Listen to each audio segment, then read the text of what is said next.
Once your vessel receives docking mission, your promptness is greatly appreciated.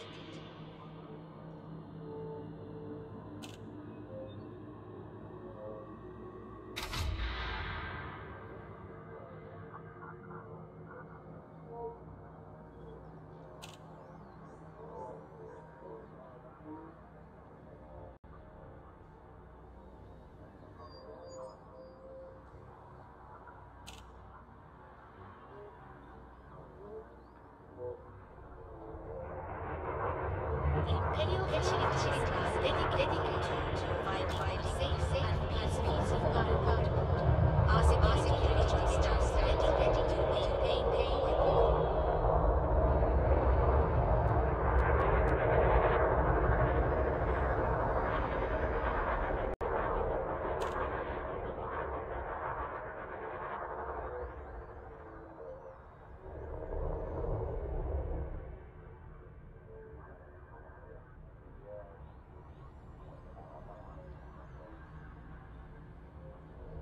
This facility rates under Imperial jurisdiction. Our exemptions and to your satisfaction.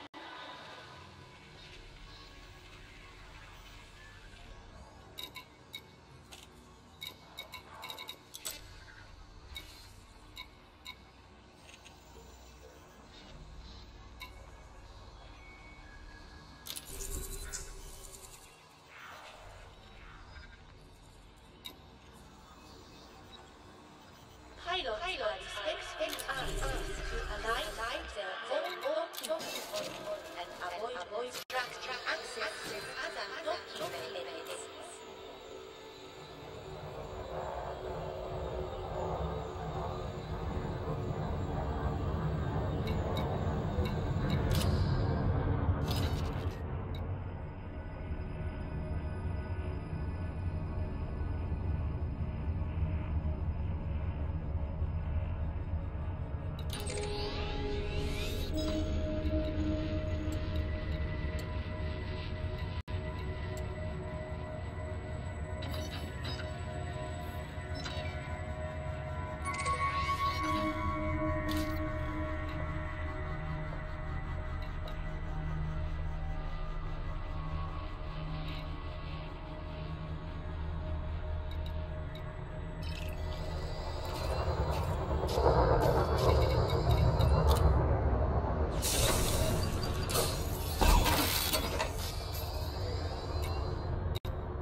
We would like to remind pilots that station vessels are not permitted this facility and sunset their lives.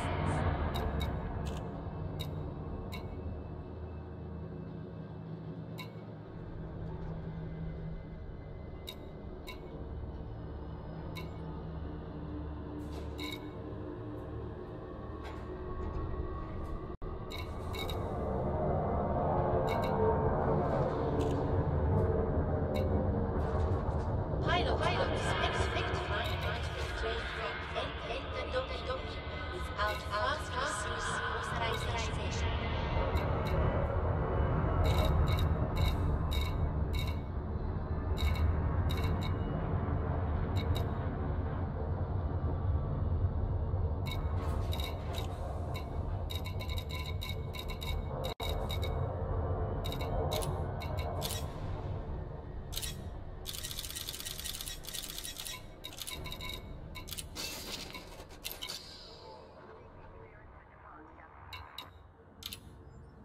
Speeding inside the docking puts lives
Use of automated docking computer permitted. You are clear to hand over control.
Thargoid fifth column.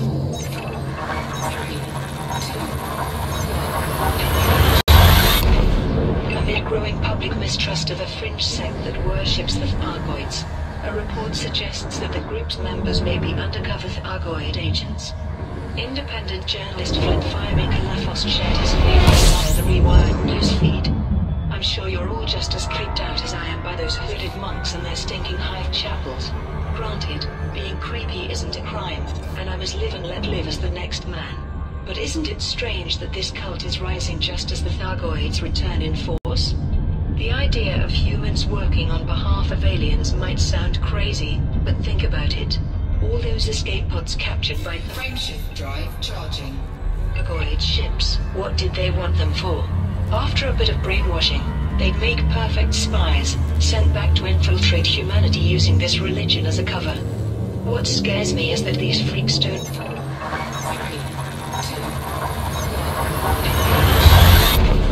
communicate.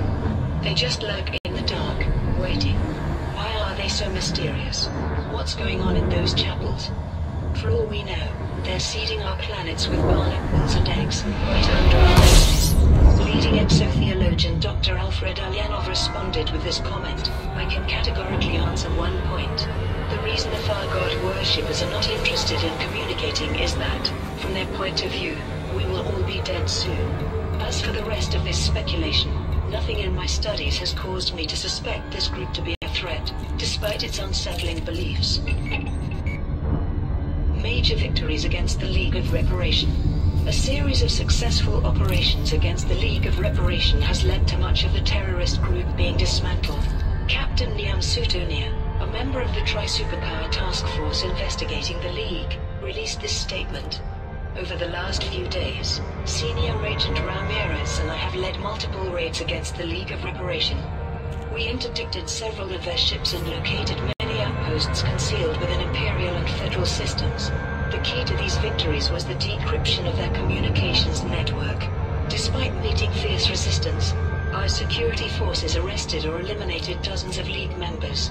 In some cases, we acted just in time to prevent further murderous acts against those descended from members of the INRA. We believe the League has been dealt a fatal blow, but we are still investigating how they gained access to top-level comms encryption and other restricted equipment, which suggests support from influential individuals. Furthermore, we have yet to identify Nexus, the organization's coordinator. We have many fresh leads, however, and expect further results soon. Milo Vesper, an editor for the Alliance Tribune, published this opinion piece. This may be great news for some, but what about our citizens? The task force should be hunting down these animals in the Alliance.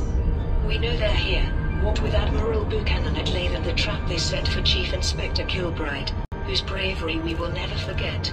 Why isn't a replacement out there on raids too? Deputy Inspector Klatt was unavailable for comment. Author begins interstellar book tour. Celebrated author, Olav Redcourt, has begun a promotional tour, visiting over 50 destinations throughout the core systems. His new novel, Corsair King and the Storm of Desire, is the 14th in a series of swashbuckling historical romances set in the 27th century. A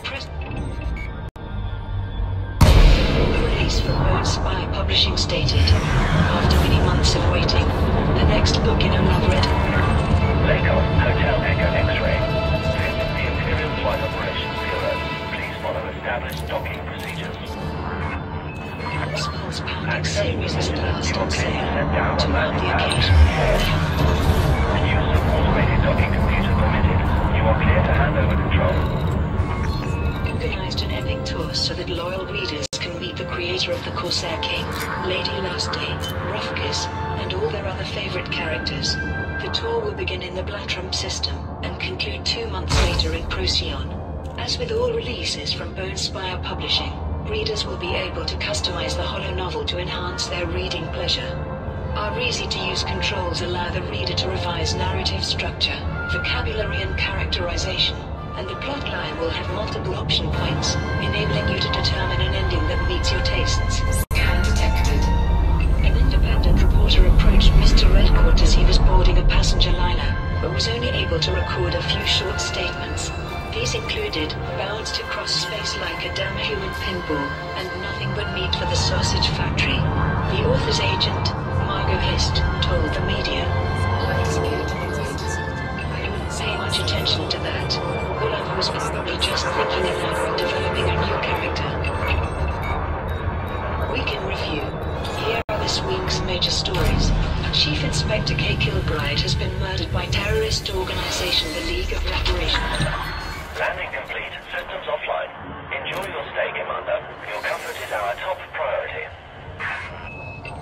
The incident took place in the city of New Rosif on Turnus World. In the wake of Inspector Kilbride's death, Alliance Interpol has assigned Deputy Inspector Mara Klatt to assume the role of Task Force Liaison.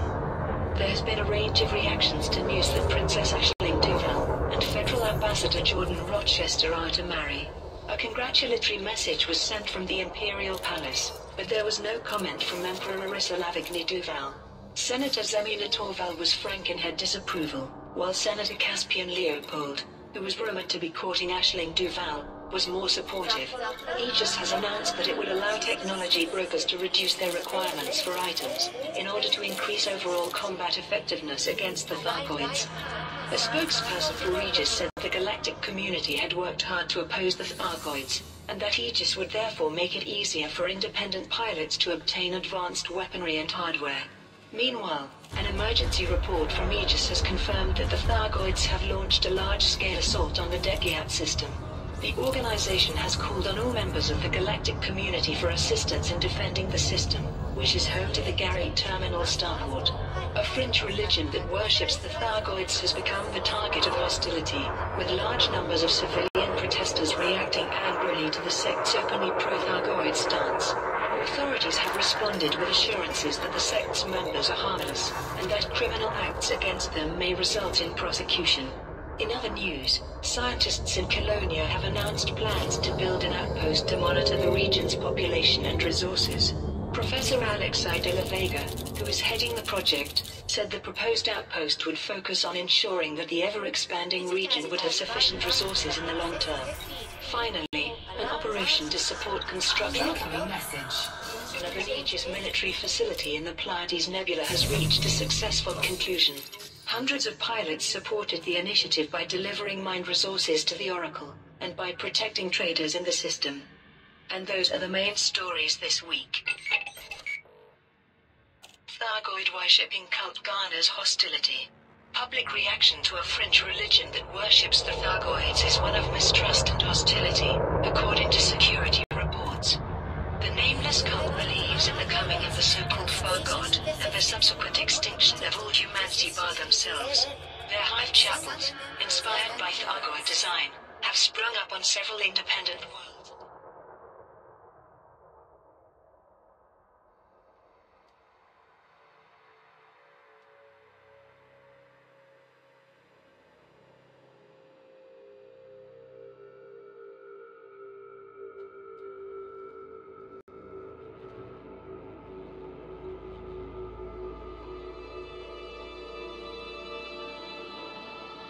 Speeding inside the docking bay puts lives at risk. We thank pilots for their observance